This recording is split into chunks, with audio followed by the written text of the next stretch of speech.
Dare to declare who you are. It is not far from the shores of silence to the boundaries of speech. The path is not long, but the way is deep. You must not only walk there, you must be prepared to leap. Thank you, St. Hildegard of Bingen. I am Reverend Amani Malaika, and you and I are going to get to leaping. In this video, let's talk about ways we can move an inspired action towards a greater good by unleashing your inner light. And I want you to know you don't have to do it alone. Join me in a community of practice, online or in person. You can join us in the Albuquerque area at 4 p.m. on Sunday afternoons. You can also join on our app, Spirit Flow, where you'll get journal prompts, suggested spiritual practices, these videos right there embedded, where you can more easily commit yourself and devote yourself to unleashing your inner light. To take the leap that is often required walking a spiritual path, the leap that is asked of you and I to take inspired action based on what we're discovering through our practice of turning within, of becoming intimate with our holy, whole, true nature. I want to share a story that Ernest Holmes, the founder of Science of Mind, shared in one of his early books written in the 1920s on the philosophy of Jesus. In an experiment, a group of psychologists placed a feed trough just outside a heavy wire fence so that pigs could see it, smell it, and almost get their noses into it, but not quite.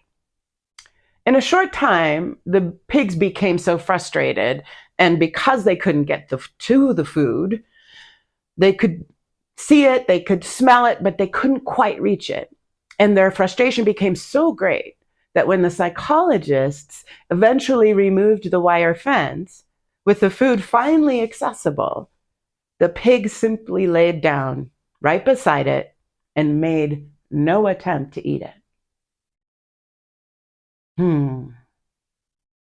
I want to juxtapose this to one of the core beliefs of this community of practice, the Center for Spiritual Living. We believe the ultimate goal of life to be a complete freedom from all discord of every nature, and that this goal is sure to be attained by all. Written also in the 1920s. Freedom from discord of every nature, and it is sure to be attained by all. But you and I behave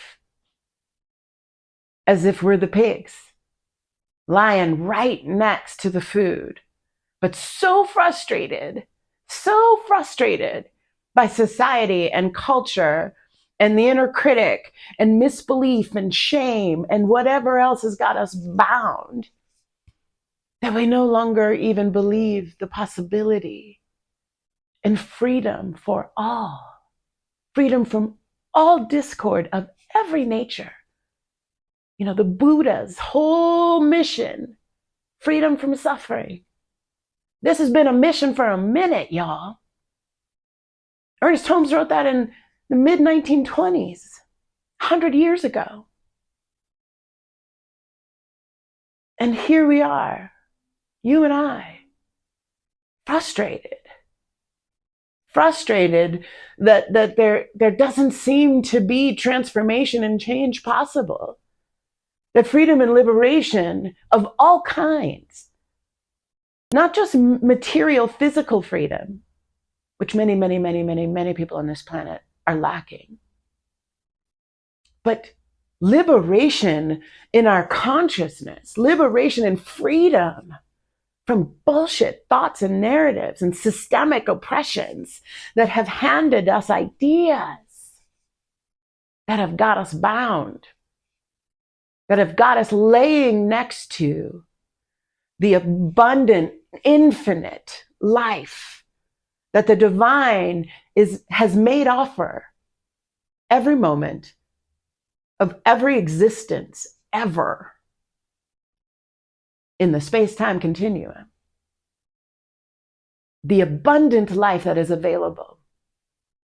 We lay next to it, just frustrated.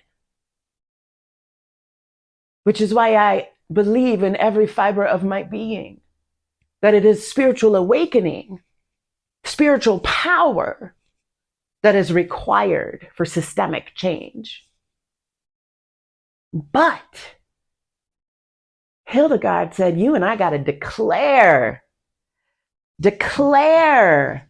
who we are. I am that I am. I am the infinite, holy, blessing manifestation on this planet. I am divinely appointed in this unique, perfect, unique and different and beautiful shape and form. I am the change the world is looking for.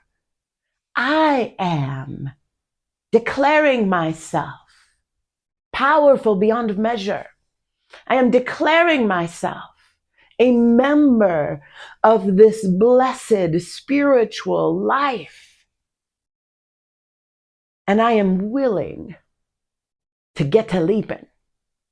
I am willing to move with the impulse of love that is inspiring action in me. Love and action, right? The mission at the Albuquerque Center. Love and action. You are the love that gets to be inspired in action to unleash your inner light. But if you are laying next to the trough, frustrated, then you've let yourself be bound. Be bound by circumstances, be bound by wrong thinking, be bound by inherited ideas, be bound by the systems of oppression that have very intentionally bound you, much like the psychologists removed the food just out of reach of the pigs. Systemic oppression, colonization, ancestral trauma, all there in the exact same way. To fool us into believing that something isn't available that is absolutely available. An awakening to what is actually available, awakening to the life, the abundant, infinite possibilities that is the divine manifest in the material plane on this thing called Earth.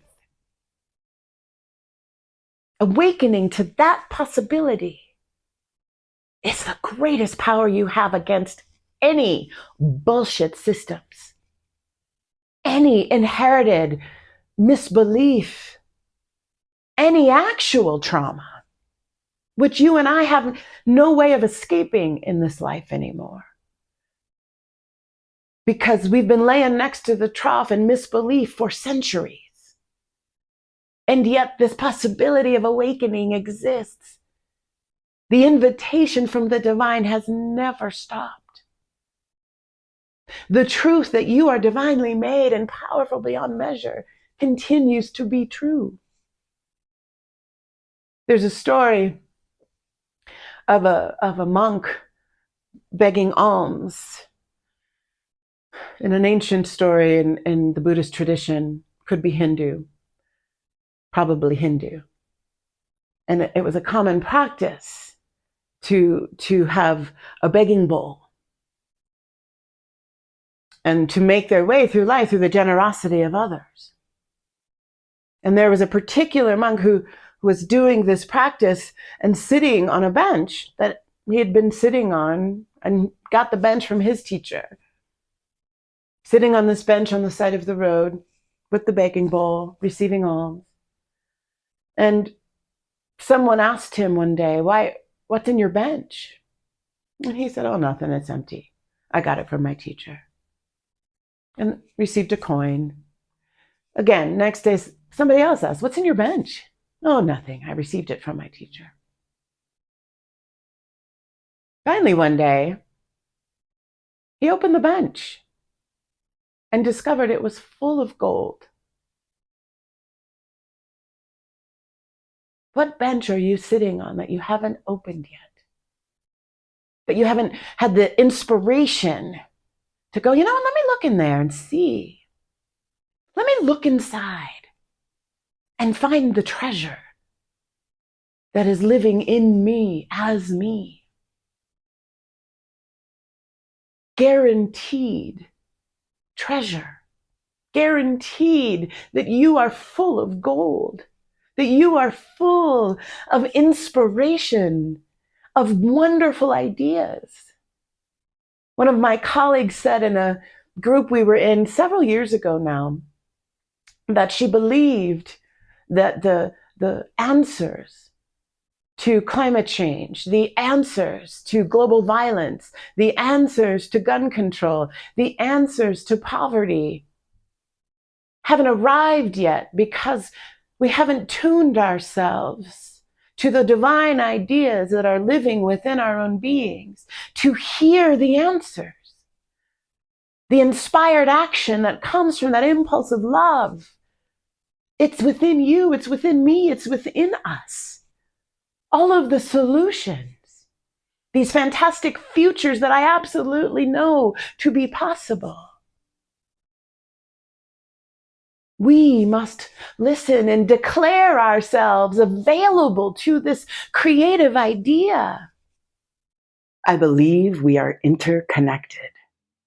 I believe peace is the true way for change. I listen. I honor my own inner wisdom. I name my gifts, those which I hold in trusteeship, knowing they are my superpowers. My different is beautiful. My privileges afford me the power to help those who are powerless. When I fall, I rise, moving through any doubt I have in my abilities, because I have evidence to suggest otherwise. I am self-compassionate. I love fiercely, and I refuse to succumb to hate, acrimony, or fury. I believe joy, kindness, and celebration are acts of resistance. I dream of a better world and aspire to join in the march towards its attainment. I blaze with courage and conviction. I am called to action. I am a light maker. Taken from Karen Walrun's book, The Light Maker's Manifesto. This is a manifesto I can get behind. I claim myself as a light maker in this life. As a spiritual leader, my work really is to more fully, more wholly, more lovingly show up on this planet as a light maker, as defined by Karen Walrun. And I'm inviting you to do the same. I'm inviting you into the great and holy spiritual work of bringing your unique light to this world. Please join me. I love you. Let's make some light together.